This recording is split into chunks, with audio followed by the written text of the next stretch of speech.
ওই লবণ কোম্পানি গাড়ি আসছে নাকি রে? আসছে আসছে, ইয়ামাহা ভার্সন 2 আসছে। 24 এর মডেল, 24 এর 12 মাসের দিন, 12 মাস অরিজিনাল অথেন্টিক 8000 কিলো চলা ইয়ামাহা এদের ভার্সন 2। মানে এক কথা অনেকে বলে লবণ কোম্পানির গাড়ি, ঠিক আছে। বর্তমান লবণ কোম্পানির গাড়ি কিন্তু আসলে মার্কেটে বেশি চলছে, কারণ নেকেট কিন্তু শেষ। কারণ নেকেটের ট্যাঙ্কির ব্যাকগ্রাউন্ড কিন্তু অনেকটাই খারাপ, যেটা এফআই ডিক্স, ঠিক আছে।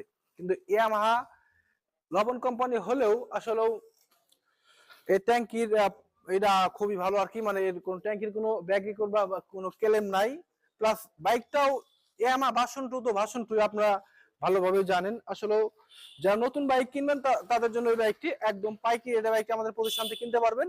বাইকটি অরিজিনাল অথেন্টিক 8463 কিলোমিটার চলা। সামনের চাকাটা একটু দেখাই দাও। ওই চাকার যে গ্রিন লাইন রেড লাইনটা থাকে সেটা কিন্তু এখন রয়ে গেছে।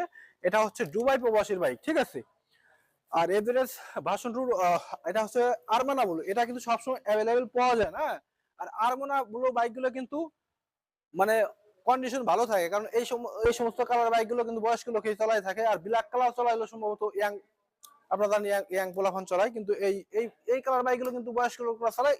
সেজন্য এই গাড়িগুলো খুব ভালো থাকে। যদি কোনো ভাইয়ের লাগে, বাইকটির প্রাইস মূল্য মাত্র অনলি 2,10,000 টাকা চাওয়া দাও। তারপর আসেন, অবশ্যই দাম মাধ্যমে বাইকটি আমাদের প্রতিষ্ঠান থেকে পারচেজ করতে পারবেন। অবশ্যই সাবস্ক্রাইব ফলো দিয়ে আমাদের সঙ্গে থাকুন। ভালো থাকবেন। আল্লাহ হাফেজ।